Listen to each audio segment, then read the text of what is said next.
Hello दोस्तों, कैसे हैं आप लोग। उम्मीद करते हैं अच्छे होंगे। दोस्तों, इस वीडियो में साइंस प्रैक्टिस सेट पेपर देखने वाले हैं। यह वीडियो बीपीएससी ट्री 4.0 के लिए अत्यंत आवश्यक है, तो आप लोग लास्ट तक जरूर बने रहिएगा।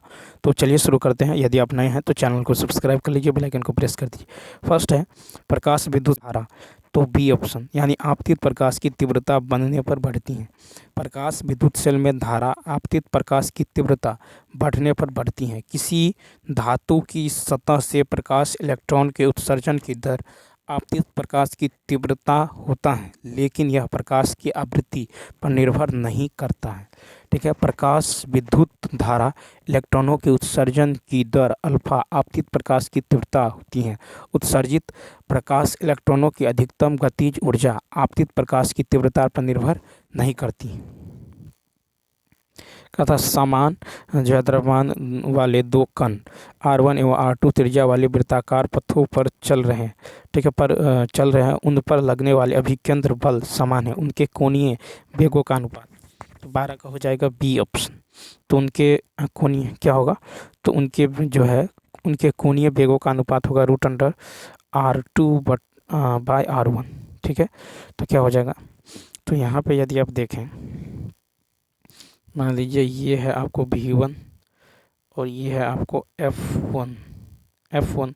ठीक है, एक ये है V2 और मान लीजिए ये है आपको F2। ठीक है, तो यहाँ पे जो F1 बराबर होगा अभिकेंद्रीय बल होगा M1V1 बट्टा में R1। ठीक है, और F2 बराबर होगा M2V2 M1V1 square M2V2 square by R2। ठीक है, तो यहाँ से क्या हो जाएगा, तो यहाँ से जो है यहाँ से हो जाएगा M⍵1 square R1 square by R1 ये, और इधर हो जाएगा आपको M⍵² 2 और R2 स्क्वायर बाय R2। ठीक है, यानी ये दोनों क्या हो जाएगा, सेम हो जाएगा। ठीक है, तो अभिकेंद्रीय बल F1 बराबर, यदि अभिकेंद्रीय बल F2 करिएगा तो ये हो जाएगा M⍵1 स्क्वायर R1 बराबर M⍵2 स्क्वायर R2। ठीक है, यानी ω1 स्क्वायर बाय ω2 स्क्वायर बराबर होगा R2/R1, स्क्वायर हटाएंगे तो रूट हो जाएगा। ठीक है, तो दो कणों के वेगों का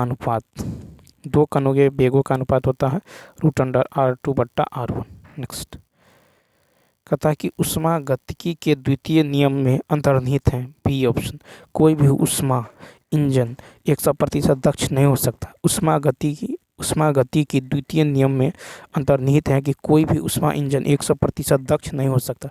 ऊष्मा गतिकी के द्वितीय नियम के अनुसार कोई भी ऐसा ऊष्मा इंजन बनाना असंभव है जो कि किसी स्रोत से अवशोषित ऊष्मा को पूरी तरह कार्य में बदल सके, अर्थात 100% दक्षता वाले जो ऊष्मा इंजन बनाना असंभव है। ऊष्मा गतिकी के द्वितीय नियम से संबंधित केल्विन प्लांक के अनुसार ऐसा कोई जो पराक्रम संभव नहीं है जो किसी ऊष्मा स्रोत से ऊष्मा लेकर उस ऊष्मा को पूर्णतया जो है कार्य में जो है रूपांतरित कर दे। ऊष्मा गतिकी के द्वितीय नियम के अनुसार जो है कार्लिनियस का कथन है कि बाह्य कार्य के लिए ऊष्मा को ठंडी वस्तु से गर्म वस्तु की ओर ले जाना असंभव है। किसी ऊष्मीय इंजन की दक्षता हमेशा 1 से कम होता है। नेक्स्ट कहता कि दो ध्वनि स्रोत एक साथ बजने पर 0.25 सेकेंड में दो विस्पंद उत्पन्न करते हैं, उनकी आवृत्ति में अंतर, तो सी ऑप्शन 8 हो जाएगा। तो देखिए विस्पंद सामान्य रूप से आवृत्तियों के बीच अंतर है, तो विस्पंदों की संख्या बराबर होता है आवृत्ति में अंतर। तो आवृत्ति जो होता है ये क्या होता है, आवृत्ति जो होता है विस्पंद बाय समय। तो विस्पंद बट्टा में 0.25 दशमलव रहेंगे 00, ये 8 मरतबे कट जाएगा। ठीक है, अब चलिए देखते हैं क्वेश्चन नंबर जो है, तो आवृत्ति बराबर होता है विस्पंद बट्टा में टाइम। फिर कहता है एक आवेशित गोलीय चालक में विद्युत क्षेत्र क्या होता है, सी ऑप्शन। तो गोले के भीतर शून्य होता है तथा गोले के बाहर दूरी के वर्ग के साथ कम होता है। तो देखिए एक आवेशित गोलीय चालक में विद्युत क्षेत्र गोले के भीतर शून्य होता है तथा गोले के बाहर दूरी के वर्ग के साथ कम होता जाता है। किसी आवेशित गोले पर आवेश हमेशा उसके बाह्य जो है स्थित रहता है। ठीक है, आंतरिक आवेश का मान शून्य होता है।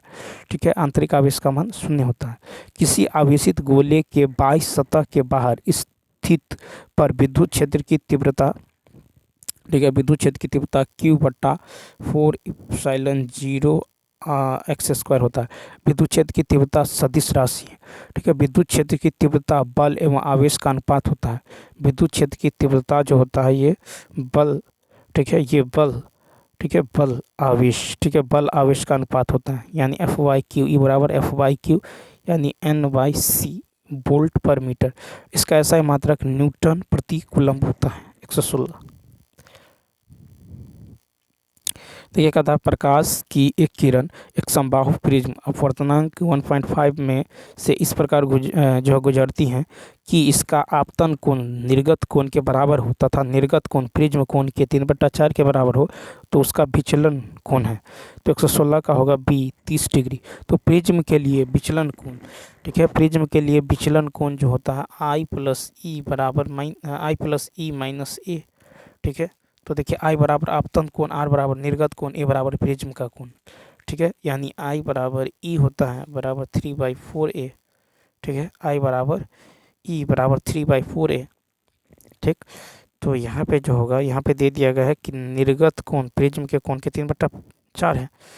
तो I होता आपतन कोण, R होता निर्गत कोण, A होता प्रिज्म का कोण। तो I बराबर E, I आपतन कोण बराबर निर्गत कोण बराबर 3/4। ठीक है, तो डेल्टा बराबर क्या हो जाएगा, डेल बराबर होता I+E-A। तो ये हो जाएगा आपको 3/4A प्लस 3/4A माइनस का A। ठीक है, सॉल्व कीजिए तो यहाँ से आ जाएगा आपको, तो ये हो जाएगा आपको।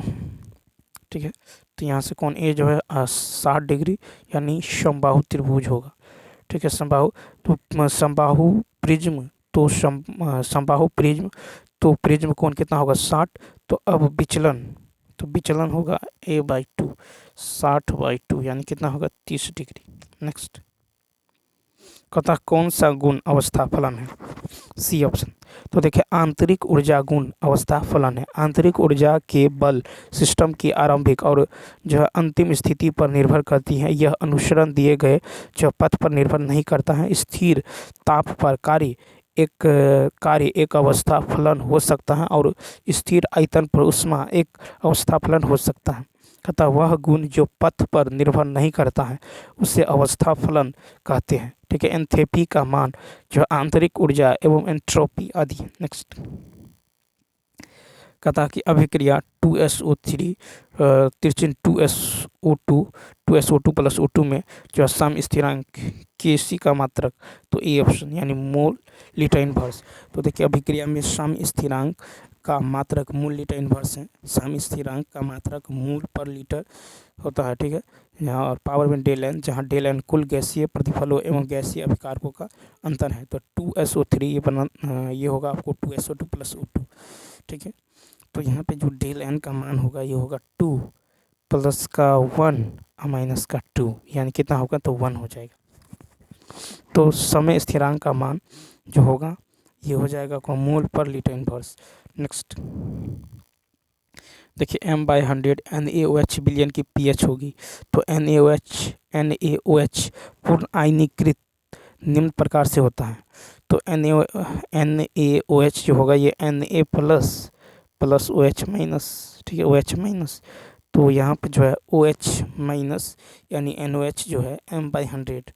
तो m/100 का मतलब हुआ 10⁻⁻²m। ठीक है, यानी ये हो जाएगा H3O प्लस और OH माइनस, H3O प्लस और OH माइनस बराबर H3O प्लस और ये हो जाएगा आपको OH माइनस बराबर होगा 10⁻⁻14 10⁻⁻14। तो H3O प्लस जो हो जाएगा ये होगा 10⁻⁻14 बाई OH माइनस का मतलब 10⁻⁻2 यानी ये कितना हो जाएगा, तो 10⁻⁻12। ठीक है, तो यहाँ से pH बराबर क्या होगा -log10। ठीक है, 10H3O प्लस, तो यहाँ पे हो जाएगा -log10 10⁻⁻12 यानी कितना होगा 12, यानी pH का मान कितना होगा 12 होगा, यानी बी ऑप्शन। नेक्स्ट कहता कोहरे में निम्नलिखित में से कौन सा कोलाइडी तंत्र अभिव्यक्त होता है, तो यहाँ पे जो राइट आंसर होगा ए ऑप्शन, यानी गैस में द्रव। तो देखिए कोहरे में जो है निम्नलिखित में से गैस में द्रव कोलाइड तंत्र अभिव्यक्त होता है। ठीक है, कोहरा एरोसोल कोलाइड है। ठीक है, एरोसोल कोलाइड में माध्यम गैस में द्रव या ठोस का जो परिक्षेपण होता है। ठीक है, एक रक्त कोलाइड का उदाहरण है। ठीक है, रक्त जो है सोल कोलाइड का उदाहरण है। दूध पायस कोलाइड का उदाहरण है। पायस जो है कोलाइड में जो है द्रव का जो है परिक्षेपण होता है। ठीक है, नेक्स्ट IUPAC पद्धति में CH3CO2O का नाम। तो देखिए IUPAC पद्धति में CH3CO2O का नाम जो है एथेनोइक। ठीक है, क्या होगा, तो ये हो जाएगा एथेनोइक एनहाइड्राइड। ठीक है, एथेनोइक एनहाइड्राइड।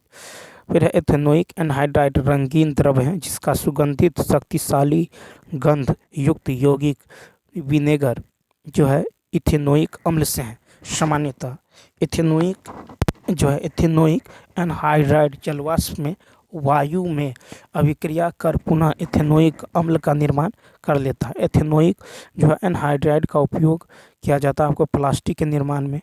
ठीक है, औषधि में, डाई में, परफ्यूम में, विस्फोटक में और जो है एस्प्रीन के निर्माण में। नेक्स्ट कहता है यहाँ पे कैल्शियम, स्केटियम, टाइटेनियम और जो वी के परमाणु के क्रमांक जो है 20, 21, 22, 23 है। तो आयनों में अनुचुंबकीय आयन कौन सा है, 122 का होगा सी ऑप्शन V2+। तो देखिए CaSCTi और V जिसका परमाणु क्रमांक जो है दे दिया गया है 20, 21, 22, 23। तो इसमें आयनों में V2+ आयन अनुचुंबकीय है। तो जिस आयन में अयुग्मित इलेक्ट्रॉन होते हैं वह अनुचुंबकीय गुण वाला होता है। ठीक है, अनुचुंबकीय गुण वाला होता है। ठीक है, जैसे आप यदि देखेंगे तो यहाँ पे जो है V2+ ये हो जाएगा 1s2, 2s2, 2p6, 3s2, 3p6 और 4s1 अयुग्मित इलेक्ट्रॉनों के होने के कारण ही V2+ आयन जो अनुचुंबकीय गुण वाला तत्व। नेक्स्ट फिर है कि घूम कोहरा है, सी ऑप्शन, नाइट्रोजन के ऑक्साइड। तो नाइट्रोजन के ऑक्साइड NO2 घूम कोहरा का निर्माण करता है। ठीक है, घूम कोहरा में होता है आपको नाइट्रोजन ऑक्साइड NO2। ठीक है, वाष्पशील कार्बनिक यौगिक, उसके बाद है ओजोन, उसके बाद पेरोक्सी एसिटाइल नाइट्रेट एवं सूर्य का प्रकाश। ठीक है, फिर है कि फोटोकेमिकल स्मॉग तब बनता है जब नाइट्रोजन और वाष्पशील कार्बनिक यौगिकों के ऑक्साइड सूर्य की उपस्थिति में प्रतिक्रिया करके द्वितीयक प्रदूषक उत्पन्न करते हैं जो मौजूदा प्रदूषकों के साथ जो है मिलकर स्मॉग बनाते हैं। नेक्स्ट फिर है आपको 88 Ra226 से एक अल्फा कण के उत्सर्जन से बनने वाले तत्व का आवर्त सारणी में समूह होगा, ए ऑप्शन, शून्य समूह। तो 88 Ra226 से अल्फा कण के उत्सर्जन से बनने वाले तत्वों का आवर्त सारणी में शून्य समूह होगा। ठीक है, तो ये जो हो जाएगा शून्य समूह हो जाएगा। अब देखिए अल्फा रे और 2He4+ की उपस्थिति में ये बनाएगा 86 Rn। ठीक है, 222। फिर है कि रेडॉन एक प्रमुख अक्रिय गैस है। अक्रिय गैस 18वें या शून्य वर्ग का तत्व होता है। ठीक है, उसके बाद देखिए कि रेडियो सक्रिय विकिरणों के निकलने से वर्ग पर निर्भर प्रभाव पड़ता है। ठीक है, अल्फा कण परमाणु संख्या 2 अंक घटता है। ठीक है, द्रव्यमान संख्या 4 अंक घटता है। वर्ग विस्थापन जो है 2 वर्ग विस्थापित तत्व बाईं ओर हो जाता है। नेक्स्ट और बीटा किरण जो है परमाणु संख्या 1 अंक आगे बढ़ता है और द्रव्यमान संख्या जो है कोई प्रभाव नहीं पड़ता है और वर्ग विस्थापन में 1 वर्ग बाईं ओर तत्व विस्थापित होता है। 125 कहता है कि X+H2SO4 ये Y एक जो है रंगहीन तीखी गंध जो है युक्त गैस बनाते हैं। तो इसका राइट आंसर जो होगा यहाँ पे Y plus K2Cr2O7 plus H2SO4 हरे रंग का विचलन X तथा Y है। तो यहाँ पे जो राइट आंसर सी होगा यानी Na2SO3। तो X एवं Y क्रमशः Na2SO3 या SO3 2 माइनस एवं SO2 है। अभिक्रिया से पहले Na2SO3 ये 2Na plus plus SO2 minus 3 में टूट जाता है। ठीक है, SO3 2 माइनस सल्फ्यूरिक अम्ल से अभिक्रिया का रंगहीन लेकिन जो अति विषैली दुर्गंध प्रदान करता है। ठीक है, उसके बाद देखिए कि पोटेशियम डाइक्रोमेट सल्फर डाइऑक्साइड को ऑक्सीकृत कर रंगीन जो है क्रोमियम सल्फेट विलयन का निर्माण करता है। ठीक है, नेक्स्ट 126। फिर कहा था कि कंकाल पेशी संकुचन में कैल्शियम महत्वपूर्ण है क्योंकि। तो 126 का सी यानी ट्रोपोनिन में बंध कर एक्टिन के सक्रिय स्थल के आवरण को मायोसिन के लिए जो है हटा देता है। तो देखिए कैल्शियम पेशी संकुचन में महत्वपूर्ण भूमिका निभाता है। कैल्शियम आयन जो है ट्रोपोनिन से जुड़ा होता है और इसकी आकृति स्थान को परिवर्तित कर देता है। इसके कारण ट्रोपोमायोसिन की आवृत्ति और स्थान बदल जाते हैं और इस प्रकार एफ एक्टिन पर क्रियाशील सतह उजागर हो जाती है। इस कारण मायोसिन क्रॉस जो है तंतु इन सतहों पर आबद्ध हो जाते हैं तथा मांसपेशी में संकुचन उत्पन्न होता है। नेक्स्ट है कि कौन जो है उसके द्वारा उत्पन्न के साथ उचित रूप से सुमेलित है। 127 का बी यानी सेकेरोमाइसिस सेरेविसी इथेनॉल। तो देखिए सेकेरोमाइलिस सेरेविसी शराब या इथेनॉल का निर्माण करता है। एसिटोबैक्टर एसिटिक अम्ल का निर्माण करता है। मिथोनोबैक्टीरियम मीथेन गैस का निर्माण करता है। पेनिसिलियम नोटेटम प्रतिजैविक पेनिसिलिन का निर्माण करता है। कवक की कोशिका भित्ति काइटिन की बनी होती है। कवक का अध्ययन माइकोलॉजी कहलाता है। कहता बीज का अंकुरन फल के अंदर ही पौधे से जुड़ी अवस्था में हो, यह कहलाता है ये ऑप्शन यानी वीवी पेरी।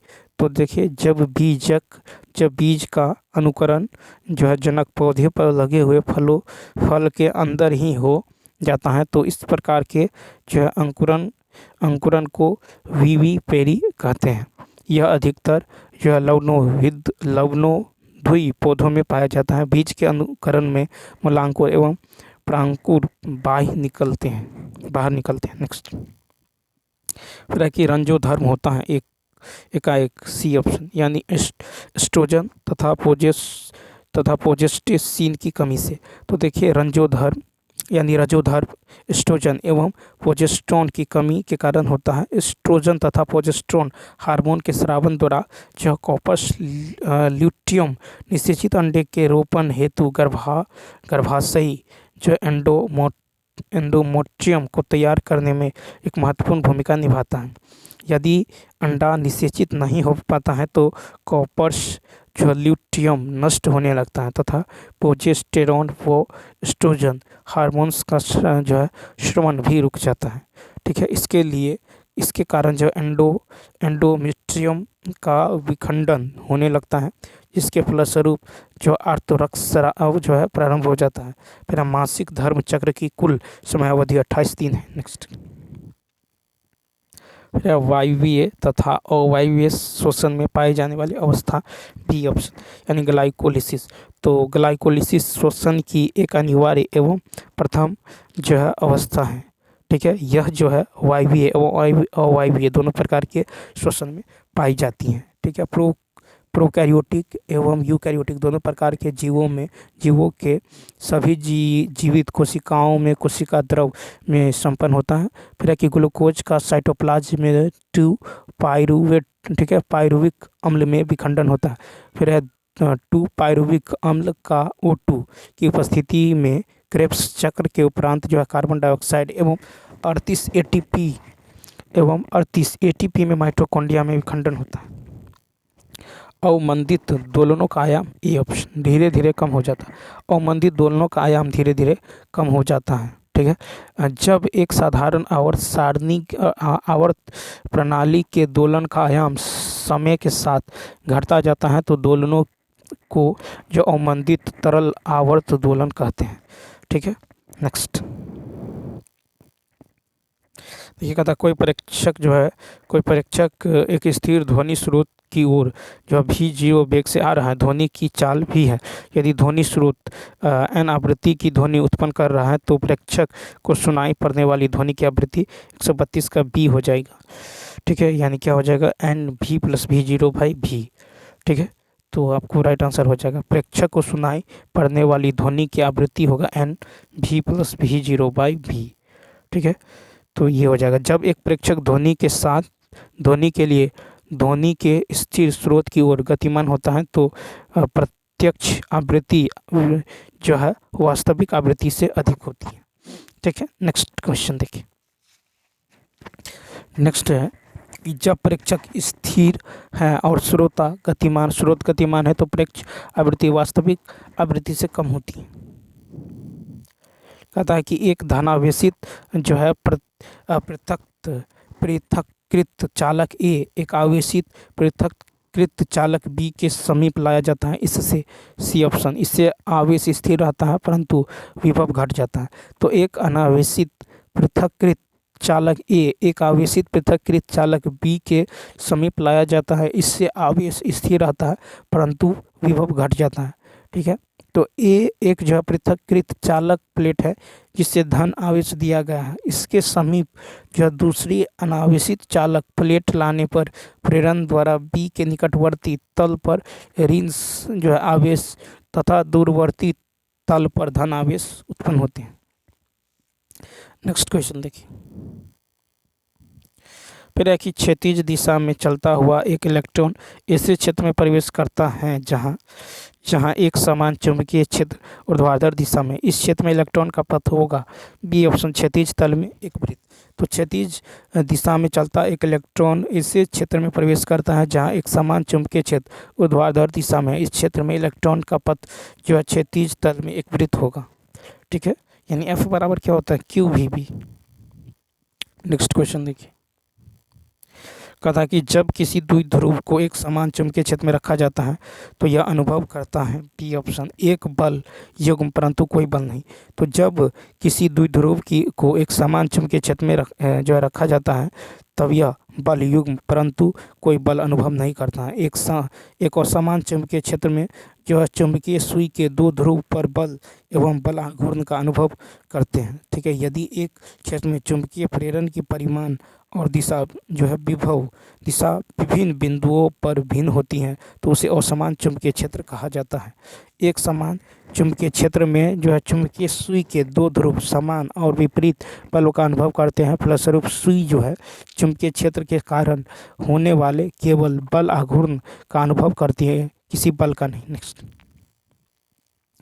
कहा कि जब कोई वस्तु डूबती है तो वस्तु पर द्रव का ऊपर की ओर उत्प्लावन बल, तो सी ऑप्शन, वस्तु के वजन से कम होता है। जब कोई वस्तु डूबती है तो वस्तु पर द्रव का ऊपर की जो है प्लावन बल वस्तु के वजन से कम होता है। फिर है कि जब किसी उत्प्रेक्ष में उत्क्षेप में कोई वस्तु तैरता है तो उसका घनत्व उस द्रव से कम होता है। कम घनत्व वाला वस्तु अधिक घनत्व वाले द्रव में तैरता है। नदी का जल समुद्री जल से कम घनत्व धारक होते हैं, इस कारण समुद्र में तैरना नदी के अपेक्षा तरल होता है। पानी से कम घनत्व के कारण तेल पेट्रोल आदि जल के ऊपर तैरता है।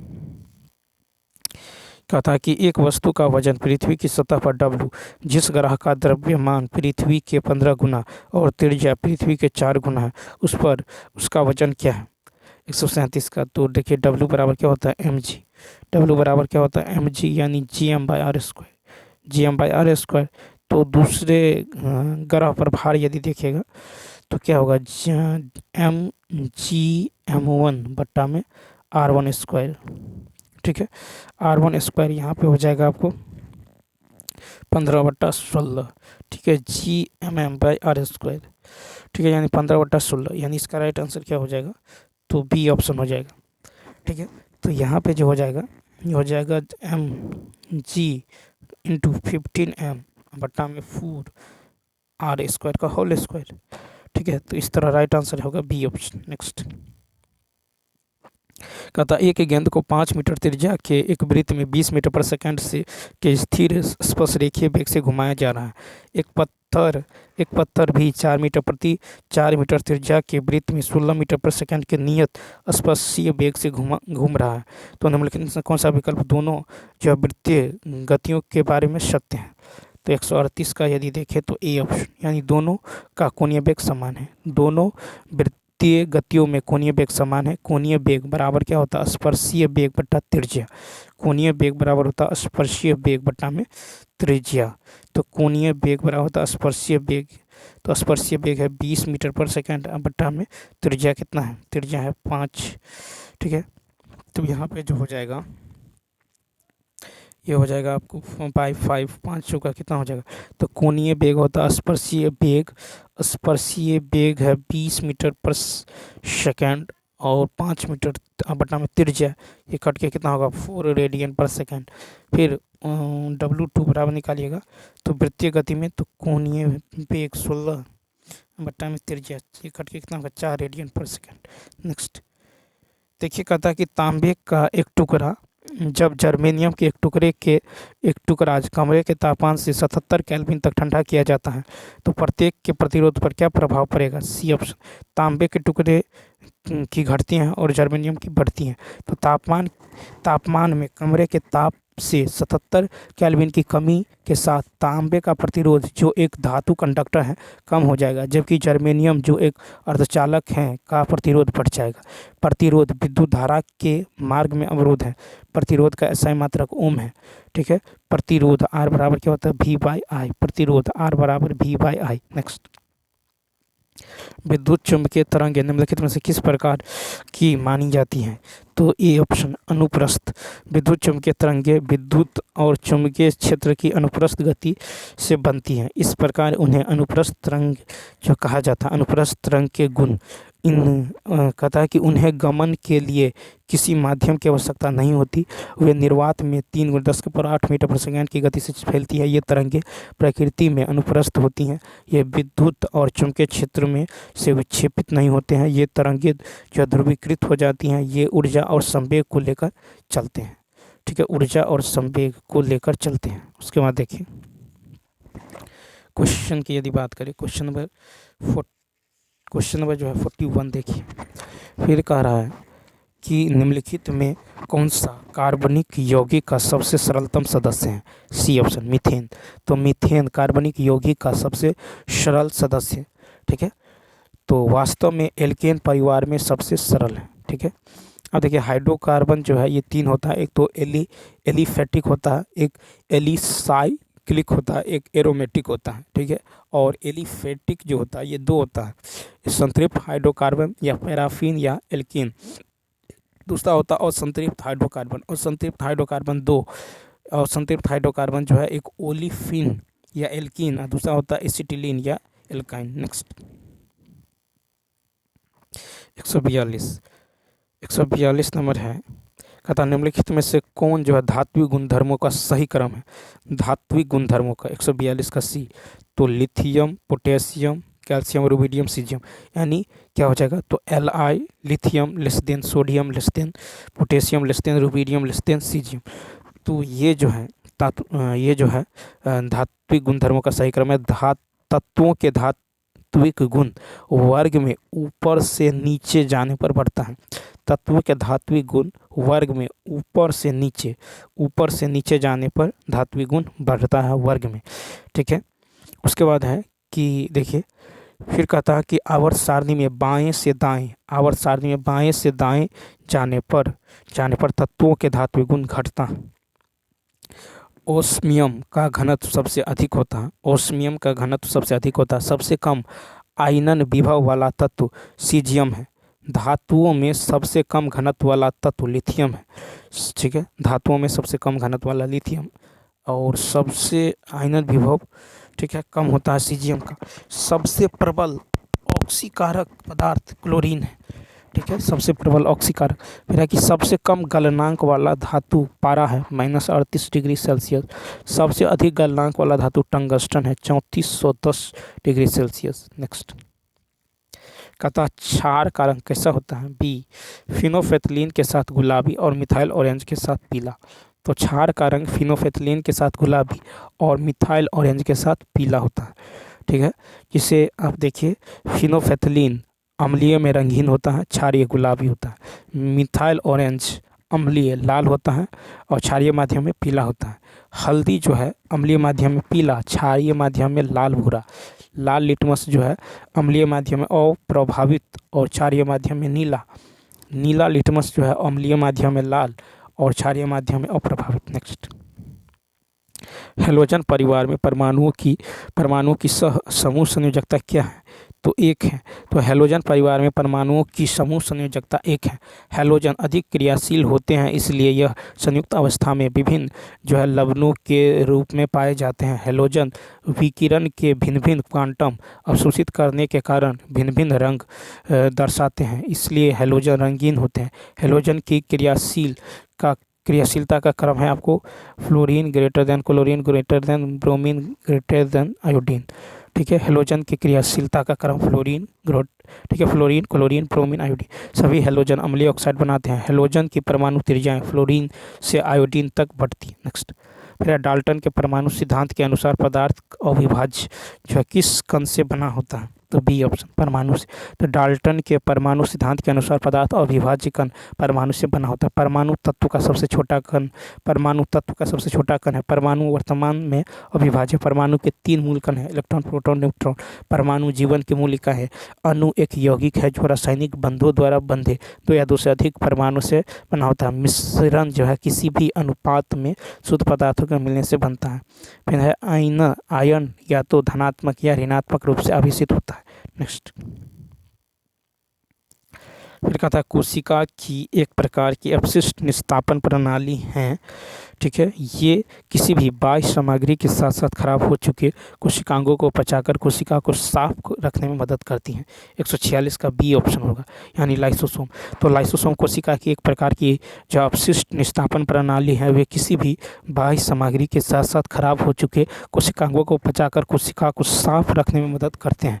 लाइसोसोम कोशिका का अपशिष्ट निपटान वाला अंग है। लाइसोसोम बाहरी पदार्थ के साथ साथ कोशिका अंगकों के टूटे फूटे भागों को भी पाचित करके कोशिका को साफ रखते हैं। लाइसोसोम गोल्जी उपकरण द्वारा निर्मित झिल्ली युक्त गोले होते हैं। इनमें हाइड्रोलाइटिक एंजाइम पाए जाते हैं जो प्रोटीन, कार्बोहाइड्रेट्स व वसा के जो बड़े अणुओं को तोड़ने में सहायक होते हैं। इन पदार्थों को माइटोकॉन्ड्रिया ऑक्सीकृत कर देता है।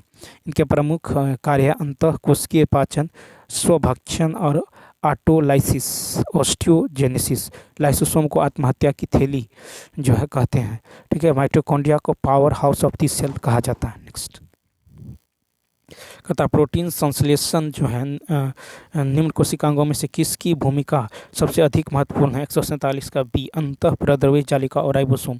तो प्रोटीन संश्लेषण में अंतःपरद्रव्य जालिका और राइबोसोम महत्वपूर्ण भूमिका निभाती है। राइबोसोम अंतःपरद्रव्य जालिका की झिल्लियों की सतह पर सटे होते हैं या फिर अकेले या गुच्छों में कोशिका द्रव में बिखरे होते हैं। कहते ऐसे रचनाएं प्रोटीन और आरएनए की बनी होती हैं, अर्थात राइबोसोम प्रोटीन संश्लेषण में भाग लेते हैं। लाइसोसोम में जीव द्रव्य को घुला देने या नष्ट कर देने की क्षमता वाले एंजाइम होते हैं। इसे आत्महत्या की थैली भी कहा जाता है। नेक्स्ट है कि SAN का स्थान क्या है? E option. तो देखिए SAN या सिनोट्रियल नोड दाएं अलिंद के ऊपरी दाएं कोने में स्थित है। इसमें प्रति मिनट 70 से 75 एक्शन पोटेंशियल उत्पन्न करने की क्षमता होती है, पर कि इसलिए इसे हृदय का पेसमेकर कहा जाता है। नेक्स्ट, फिर है कि कौन सा हार्मोन रक्तचाप को कम करता है? तो एट्रियल नेट्रियूरेटिक जो है फैक्टर। तो एट्रियल नेट्रियूरेटिक फैक्टर या NANF हृदय के एट्रिया की दीवारों से स्रावित होता है। इसका जो प्रभाव है रक्त वाहिकाओं को चौड़ा करना है और इसलिए रक्तचाप कम जो है करना है। एड्रिनल जो है मेड्यूला की क्रोमेफिन कोशिकाएं जो है टायरोसिन नामक एमिनो अम्ल से 2 हार्मोन बनाती हैं जो है एड्रीनेलिन या एपिनेफ्रिन और नॉर एड्रेनालिन या फिर नॉर एपिनेफ्रिन। फिर है कि एड्रेनालाइन और नॉर एड्रेनालाइन रक्तचाप बढ़ाते हैं। नेक्स्ट है कि एक कोशिकांग जो पशु कोशिकाओं में मौजूद होता है लेकिन पौधों की कोशिकाओं में मौजूद नहीं होता है, वह क्या है? तो बी ऑप्शन यानी सेंट्रोसोम। तो देखिए एक कोशिकांग जो पशु कोशिकांगों में मौजूद होता है लेकिन पौधों की कोशिकांगों में मौजूद नहीं होता है, वह है सेंट्रोसोम। क्या है? सेंट्रोसोम। पादप कोशिकाओं में सेंट्रोसोम और लाइसोसोम की कमी होती है जबकि पशु कोशिकाओं में यह पाई जाती हैं। कीटभक्षी पादप में लाइसोसोम पाए जाते हैं। पशु कोशिकाओं में कोशिका भित्ति, क्लोरोप्लास्ट और अन्य अपशिष्ट प्लास्टिड के साथ साथ बड़ी केंद्रिक रेक्तिका का अभाव होता है लेकिन पौधों की कोशिकाओं में यह पाया जाता है। तो चलिए दोस्तों, इस वीडियो में इतना ही। मिलते हैं नेक्स्ट वीडियो में। Thanks for watching.